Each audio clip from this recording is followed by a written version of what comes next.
Hello students, welcome back to my channel. Myself Deepali Shah and you are watching Deepali Ma'am science classes. तो आज जो है मैं आप लोगों को शॉर्टिंग मटेरियल्स इनटू ग्रुप्स के बारे में बताने वाली हूँ, जिसका फर्स्ट सेशन हो रखा है और उसके कुछ टॉपिक रह गए थे, तो वो टॉपिक मैं आज आप लोगों को बताने वाली हूँ। तो हम लोग स्टार्ट करते हैं। और जिसने वो मेरा फर्स्ट वीडियो नहीं देखा है स्टूडेंट, आप जाके मेरा वो फर्स्ट वीडियो देख सकते हैं आप मेरे चैनल पे। तो आपको सारी चीज़ें जो है वो आपको आधी चीज़ें उसमें बताई गई है। तो इस वीडियो को देखने से पहले आप लोग वो वीडियो भी देख लो, ठीक है। अगर आप ये अभी देख रहे हो तो वो वीडियो भी देख लेना, ओके, ताकि आपको पूरा कॉन्सेप्ट जो है वो क्लियर हो जाए। तो हम लोग स्टार्ट करते हैं। तो हमारा जो टॉपिक रह गया था वो है आपका सॉल्युबिलिटी से, ठीक है। सॉल्युबिलिटी क्या होता है कि कुछ सब्सटेंसेस जो होता है ना वो पानी में घुल जाती है ना, डिज़ोल्व हो जाती है। और कुछ सब्सटेंसेस ऐसे होते हैं जो पानी में डिज़ोल्व नहीं होते, ओके। जो पानी में डिज़ोल्व हो जाते हैं वैसे सब्सटेंसेस को सॉल्युबल सब्सटेंसेस कहते हैं। क्लियर है, समझ में आया आपको कि जो पानी में डिज़ोल्व हो जाता है वैसे सब्सटेंसेस को सॉल्युबल सब्सटेंसेस कहते हैं, और जो पानी में डिज़ोल्व नहीं होते हैं, जो पानी में नहीं घुलता है, उसको क्या कहेंगे? इनसॉल्युबल सब्सटेंसेस कहते हैं, ठीक है। जैसे मान लो आप पानी में अगर शुगर या सॉल्ट कुछ भी डालते हो तो वो चीज़ क्या होती है, वो वाटर में मिक्स हो जाती है, वो घुल जाती है ना, मीन्स कि वो डिज़ोल्व हो जाते हैं। तो वो कौन से सब्सटेंसेस हो गए? सॉल्युबल सब्सटेंसेस हो गए, ओके। अब जो मान लो कि आप सॉइल पार्टिकल्स हो गया या सैंड पार्टिकल्स हो गया, या मान लो कोई मेटल हो गया, कोई भी इस तरह की चीज़ जिसको आप पानी में डालोगे तो क्या वो चीज़ डिज़ोल्व होगी? वो चीज़ घुलेगी नहीं। दैट मीन्स इस टाइप के जो मटेरियल्स होंगे वो क्या कहलाएंगे? इनसॉल्युबल, ठीक है। इनसॉल्युबल सब्सटेंसेस, इनसॉल्युबल मटेरियल्स जो भी है, ठीक है, तो वो इनसॉल्युबल होते हैं। अब यहाँ पे और एक चीज़ क्या आती है कि ये तो मैं आपको सॉलिड के बारे में बता रही थी। दूसरी चीज़ की जैसे लिक्विड है, कुछ लिक्विड ऐसे भी होते हैं जो आपस में डिज़ोल्व हो जाती है, वो आपस में घुल जाती है, और कुछ ऐसे लिक्विड हो जाते हैं जो आपस में घुलती नहीं है ना। तो जो चीज़ जब दो लिक्विड आपस में घुल जाती है ना, तो वैसे लिक्विड को क्या कहते हैं? मिसिबल लिक्विड्स कहते हैं। क्या लिक्विड, कौन सा लिक्विड कहेंगे हम उसको? Miscible, okay. और जो लिक्विड आपस में घुलती नहीं है वैसे लिक्विड्स को हम क्या कहेंगे? इममिसिबल लिक्विड्स, ओके। जैसे मिसिबल लिक्विड में आप एग्जांपल में जैसे मान लो कि मिल्क और वाटर को लोगे तो दोनों चीज़ों को आप घोलोगे तो वो घुल जाएगी, आपको दोनों चीज़ें सेपरेटली नहीं दिखाई देगी, ठीक है। अब मान लो कि ऑयल और वाटर ले रहे हो आप, तो ऑयल और वाटर को दोनों को आप मिक्स करने की कोशिश करोगे तो वो दोनों अब मिक्स नहीं होंगे, दोनों चीज़ें जो है वो आपको सेपरेटली दिखाई देगी, ठीक है। तो ऑयल एंड वाटर किसका एग्जांपल हो गया? इममिसिबल लिक्विड का, ओके। ये हो गया आपका लिक्विड का। अब नेक्स्ट आ जाओ गैसेस पे। तो अभी पहले मैं आपको ये बता दूं, फिर हम लोग गैस देखते हैं, ठीक है। तो देखो सॉल्युबिलिटी में कुछ substances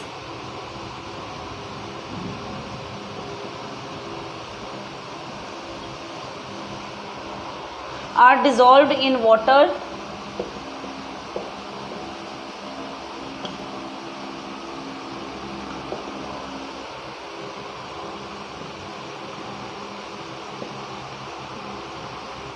called as soluble substances, okay.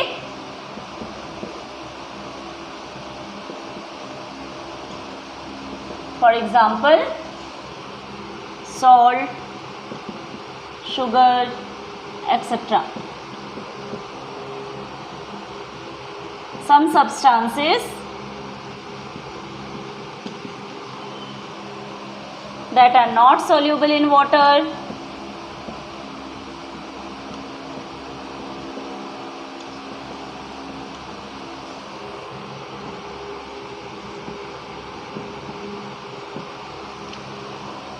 are called as insoluble substances, okay. Soluble और इनसॉल्युबल आपको क्लियर है?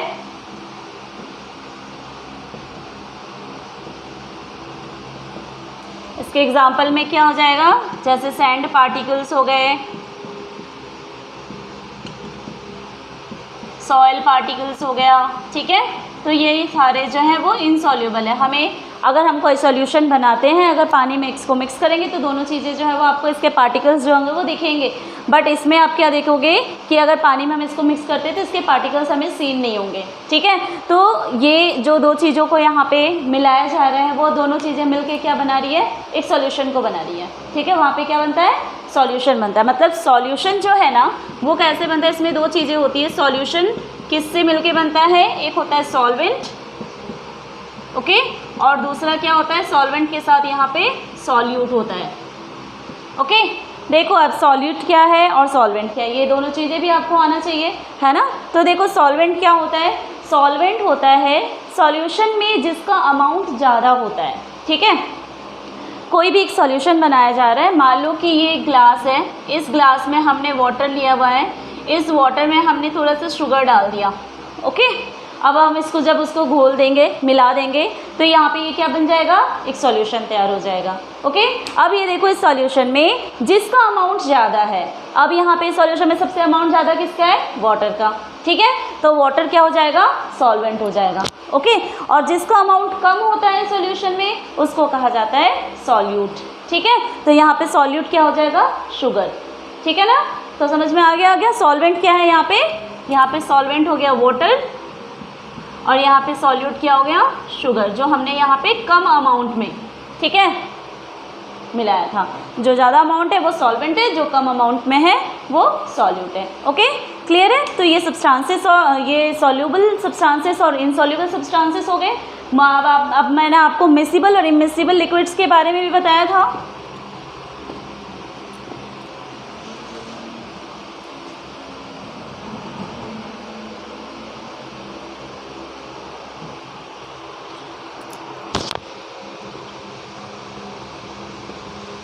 मिसिबल लिक्विड्स क्या है,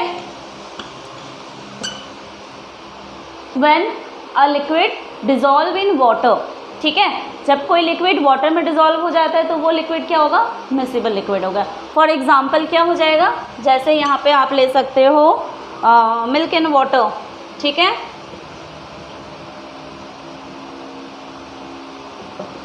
और इमिसिबल लिक्विड में क्या हो जाएगा, जब लिक्विड आपस में मिक्स नहीं होते, इमिसिबल लिक्विड्स। फॉर एग्जाम्पल क्या हो जाएगा यहाँ पे, ऑयल एंड वाटर। ठीक है, ये होता है मिसिबल लिक्विड। समझ में आ गया आपको, क्या है, जब दो लिक्विड आपस में मिक्स हो जाते हैं, दोनों को सेपरेटली हम नहीं देख सकते, वो मिल्क एंड वाटर है। ठीक है, मिसिबल इमिसिबल क्या होगी, जिसमें ऑयल और वाटर को आप जब मिक्स करोगे ना तो दोनों चीज़ें सेपरेटली दिखाई देगी। जो ऑयल होगा वो ऊपर दिखाई देगा और जो वाटर है वो आपको नीचे वाले लेवल पे दिखाई, दोनों का लेवल जो होगा वो अलग अलग होगा। अब ये तो था लिक्विड वाला। नेक्स्ट जैसे मैंने अभी आपको बताया गैसेस के बारे में। ठीक है, अब ये गैसेस जो है इसमें क्या होता है कि गैसेस भी क्या होती है, मिक्स हो जाती है, वो भी सोल्यूशन बनाती है। ठीक है, अब जैसे मान लो कि जो पानी है, पानी में आपको पता है कि इसमें हाइड्रोजन भी है, ऑक्सीजन भी है। ठीक है, और जैसे जो एक्वेटिक ऑर्गेनिजम्स हैं वो ऑक्सीजन कहाँ से लेते हैं, वो इसी वाटर से ही लेते हैं। जो वाटर में जो ऑक्सीजन डिजॉल्व होती है ना, उसी ऑक्सीजन को लेते हैं वो रेस्पिरेशन में, और वो फिर वो कार्बन डाइऑक्साइड को छोड़ देते हैं, तो वो कार्बन डाइऑक्साइड कहाँ पे जाता है, वो उसी वाटर में जाता है। ठीक है, तो इससे क्या प्रूफ होता है कि वाटर में ऑक्सीजन, कार्बन डाइऑक्साइड ये सारी चीज़ें जो होती है वो डिजॉल्व होती है, जिसके कारण जो एक्वेटिक ऑर्गेनिजम्स है तो वो सर्वाइव कर सकते हैं। ठीक है, तो ये गैस जो है वो वाटर में डिजॉल्व है। फिर दूसरा चीज़ एक क्या है, जैसे अमोनिया है, वो हाईली डिजॉल्व होता है। ठीक है, वो पूरी तरह से वो डिजॉल्व हो जाता है। ठीक है, इसके बाद जो है हाँ, मैंने आपको और एक चीज़ की, जैसे मान लो जो मीथेन गैस है, मीथेन गैस जो होती है वो डिज़ोल्व नहीं होती है। मीथेन गैस जो है वो वाटर में डिज़ोल्व नहीं होती, थोड़ी सी भी नहीं होती, बिल्कुल भी नहीं होती। मीथेन गैस कहते हैं नेचुरल गैस को, जिसको मार्श गैस भी कहा जाता है। ओके, तो मीथेन गैस जो होगा वो डिज़ोल्व नहीं होगा। अमोनिया जो है वो हाईली सॉल्यूबल होगा इन वाटर। ठीक है, ऑक्सीजन, कार्बन डाइऑक्साइड, अमोनिया। ठीक है, NH3 मतलब क्या होता है, अमोनिया होता है। फिर सल्फर डाइऑक्साइड, फिर अमोनिया जो है ये हाईली सॉल्यूबल है। Okay, highly soluble in water.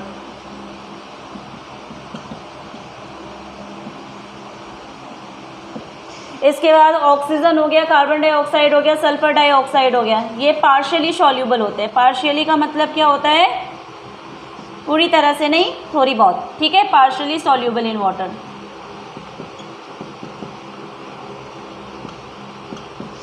और जो CH4 मीन्स की जो मीथेन गैस है, ठीक है, methane gas, it is insoluble in water. ठीक है, तो इस तरह से ये सॉल्युबिलिटी था आपका। नेक्स्ट जो हमारा टॉपिक है वो है फ्लोटेशन। फ्लोटेशन मतलब कि फ्लोट करना, ठीक है। कुछ ऑब्जेक्ट्स ऐसे होते हैं जो पानी में क्या करते हैं, फ्लोट करते हैं, मतलब तैरते हैं, और कुछ ऑब्जेक्ट्स ऐसे होते हैं जिसको आप पानी में जैसे ही डालोगे वो सिंक कर जाएगा, वो डूब जाएगा, ठीक है। तो ये फ्लोटेशन का है। तो हम लोग यहाँ पे कुछ एग्जाम्पल्स के साथ भी देखेंगे और ये भी जानेंगे कि इसका रीज़न क्या होता है, ठीक है। कोई ऑब्जेक्ट जो पानी के ऊपर तैरता है और कुछ ऑब्जेक्ट जो है वो पानी में डूब जाता है, इसका रीज़न क्या होता है? इसका मेन रीज़न होता है डेंसिटी, ठीक है। क्या होता है? डेंसिटी। अब डेंसिटी के कारण ही क्या होता है, ऑब्जेक्ट जो होगा वो पानी के ऊपर तैरेगा। लेकिन इसमें क्या है कि जिसकी डेंसिटी वाटर की डेंसिटी से कम होगी, ठीक है, the density of object is lesser than water, ठीक है। अगर ऑब्जेक्ट का डेंसिटी वाटर के डेंसिटी से कम है, ठीक है, तो जो ऑब्जेक्ट होगा वो क्या करेगा, पानी में फ्लोट करेगा, वो तैरेगा, ओके। और अगर if the density of object is more then the density of water, और अगर वाटर की डेंसिटी से ऑब्जेक्ट की डेंसिटी ज़्यादा होगी तो ऑब्जेक्ट जो होगा वो पानी में डूब जाएगा, मीन्स सिंक कर जाएगा, ठीक है।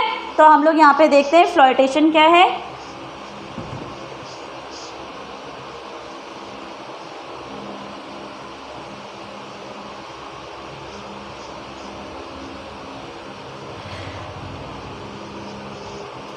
Flotation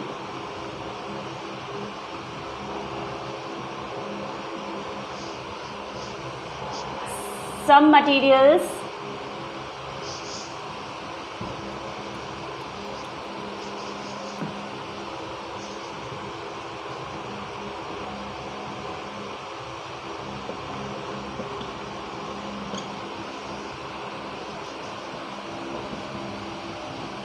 either float or sink in water due to the density of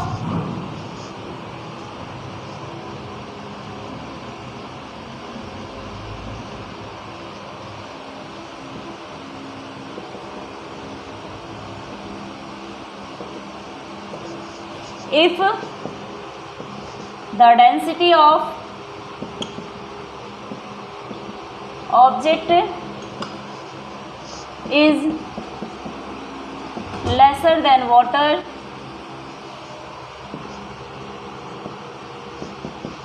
it will be float, okay. अगर ऑब्जेक्ट वाटर की डेंसिटी ऑब्जेक्ट की डेंसिटी अगर वाटर से कम होगी तो वो क्या करेगा, फ्लोट करेगा, ठीक है। इफ़ और अगर if the density of object is more than water, it will be sink, ठीक है। तो यहाँ पे जो फ्लोट करेगा उसके एग्जाम्पल में क्या हो सकता है, जैसे वुड हो गया, ठीक है। वुड जो लकड़ी है, जो लकड़ी का टुकड़ा अगर आप पानी में फेंक दोगे तो वो देखना आप वो तैरता है, क्यों? क्योंकि उसकी डेंसिटी जो होगी वो पानी से कम होती है, इसीलिए वो पानी के ऊपर वो तैरता है, ठीक है। जैसे बोट, आप एग्जांपल में बोट ले सकते हो। बोट क्या है, इतना बड़ा होने के बावजूद वो पानी में डूबता नहीं, वो पानी के ऊपर तैरता है, ठीक है। उसी जगह पे आप अगर एक निडल ले लो तो निडल को क्या देखोगे कि वो पानी में डूब जाएगा, क्यों? क्योंकि उसकी डेंसिटी जो है वो वाटर की डेंसिटी से ज़्यादा होती है, ठीक है। तो ये रीज़न होता है। फ्लोटेशन हो गया आपका। नेक्स्ट है attraction towards magnet.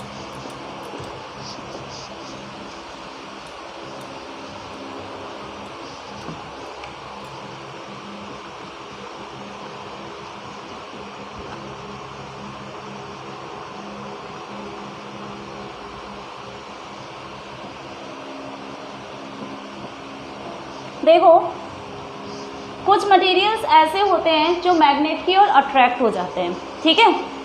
For example जैसे आप मान लो कि आयरन है, लोहा है, उसके पास अगर आप चुंबक लेके जाओगे, मीन्स मैग्नेट को लेके जाओगे, तो आप क्या देखोगे कि दोनों उसके जो आयरन है वो मैग्नेट की ओर अट्रैक्ट हो रहा है, ठीक है। तो ऐसे मटेरियल को क्या कहा जाता है, मैग्नेटिक मटेरियल कहते हैं। और कुछ ऐसे मटेरियल होते हैं जो मैग्नेट की ओर अट्रैक्ट ही नहीं होते हैं, जैसे प्लास्टिक ले लो, वुड ले लो आप, वो क्या होगा, मैग्नेट के पास लेके जाओगे उसमें कोई भी एक्शन आपको देखने को नहीं मिलेगा, वो उसको अट्रैक्ट नहीं करता। तो इस तरह के मटेरियल जो होते हैं वो नॉन मैग्नेटिक मटेरियल कहलाते हैं। ठीक है, तो अट्रैक्शन उसी में होगा जो मैग्नेटिक मटेरियल है, और जो नॉन मैग्नेटिक मटेरियल है उसमें अट्रैक्शन नहीं होगा। ठीक है,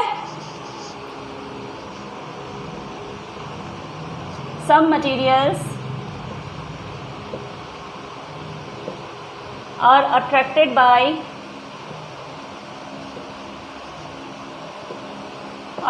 by magnet are called magnetic materials। For example क्या हो जाएगा यहाँ पे, आयरन ये मेटल है, ठीक है, निकेल ये भी क्या है, एक मेटल है, कोबाल्ट ये भी क्या है, एक मेटल है। तो ये जो है ना, ये मैग्नेटिक मटेरियल्स होते हैं। इसके सामने अगर मैग्नेट के लेके जाओगे तो आप देखोगे कि ये इसकी ओर अट्रैक्ट हो रहा है। ओके, और कुछ मटेरियल्स जो अट्रैक्ट नहीं होते हैं, that type of materials are known as non magnetic material. Okay, some materials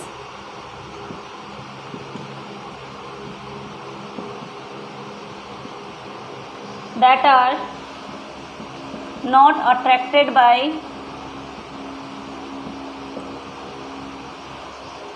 magnet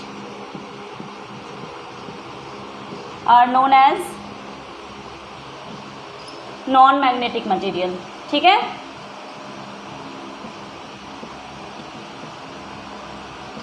for example आप यहाँ पे क्या ले सकते हो, वुड, रॉक, ठीक है, ये जो है प्लास्टिक्स, ये सारे जो होंगे वो नॉन मैग्नेटिक मटेरियल्स होंगे। ओके, तो ये भी आपका क्लियर हो गया। नेक्स्ट है हमारा conduction of heat and electricity. Okay, ये हमारा लास्ट टॉपिक है।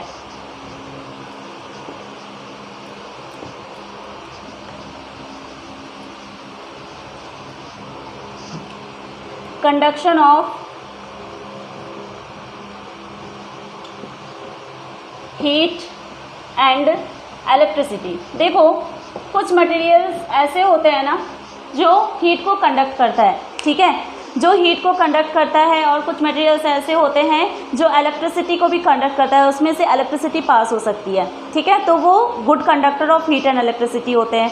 और जिसमें से हीट, ना तो वो हीट को कंडक्ट कर सकता है और ना ही उसमें से इलेक्ट्रिसिटी पास होती है, तो वैसे मटेरियल्स जो होते हैं वो poor conductor of heat and electricity कहलाते हैं। ओके, जो हीट को कंडक्ट कर सकता है और जिसमें से इलेक्ट्रिसिटी पास होगी वो क्या होंगे, good conductor of heat and electricity. और जिसमें से ये दोनों चीज़ नहीं होगी, that type of materials are known as poor conductor of heat and electricity. अब जो गुड कंडक्टर्स होते हैं उसमें हम क्या ले सकते हैं, जो मेटल्स होते हैं, जैसे हमारे घर में खाना बनता है तो जो खाना जिसमें हम बनाते हैं वो क्या होता है, वो मेटल है। ठीक है, जिससे क्या होता है कि वो चीज़ गैस पे चढ़ाते हैं तो वो जो यूटेंसिल है, जो बर्तन है, वो गर्म हो जाता है, फिर हम उसमें खाना पका सकते हैं। जो इलेक्ट्रिसिटी पास होती है उसमें भी क्या होता है, उसके वायर के अंदर जो है ना एक मेटल होता है जिसमें से इलेक्ट्रिसिटी फ्लो होती है। ठीक है, तो वो गुड कंडक्टर ऑफ इलेक्ट्रिसिटी हो गया। और जिसमें से नहीं हो सकती, जैसे प्लास्टिक, प्लास्टिक में आप खाना बनाओगे तो क्या होगा, वो मेल्ट हो जाएगा, वो पिघल जाएगा, उसमें खाना नहीं बन सकता है ना, उसको जैसे ही गर्म करोगे वो ख़राब हो जाएगा, वो पिघल जाएगा। तो ये पुअर कंडक्टर ऑफ हीट हो गया। साथ में इलेक्ट्रिसिटी का ये है कि उसमें से इलेक्ट्रिसिटी पास नहीं होती है। अगर आप उसको इलेक्ट्रिसिटी में कंडक्ट करोगे तो उसमें इलेक्ट्रिसिटी पास नहीं होगा, आपको करंट भी नहीं लगेगा ये। तो ये एक तरह से poor conductor of heat and electricity हो गया, जैसे प्लास्टिक हो गया, वुड हो गया। ठीक है,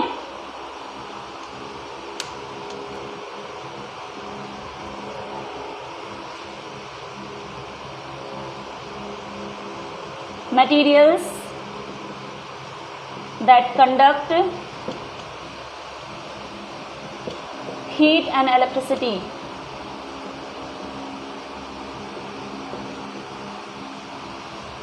are called good conductor of heat and electricity, good conductor। ठीक है, ये गुड कंडक्टर कहलाते हैं। फॉर एग्जाम्पल क्या हो गया, एल्यूमिनियम, कॉपर, ठीक है, आयरन, ये होते हैं good conductor of heat and electricity. और जो मटेरियल्स कंडक्ट नहीं करते, materials that can not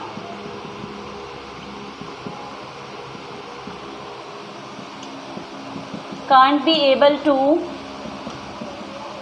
conduct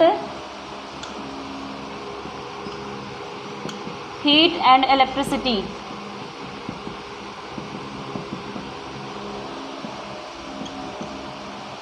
are poor conductor. ठीक है, इसको क्या कहेंगे हम? पुअर कंडक्टर और बैड कंडक्टर कहेंगे। ठीक है, फॉर एग्जांपल में क्या हो जाएगा, जैसे वुड हो गया, प्लास्टिक हो गया, ये क्या होते हैं? Poor conductor of heat and electricity होते हैं। ठीक है, तो ये तो था आपका जो सेकंड सेशन, ये सॉर्टिंग मटेरियल्स इनटू ग्रुप्स का ये सेकंड सेशन था।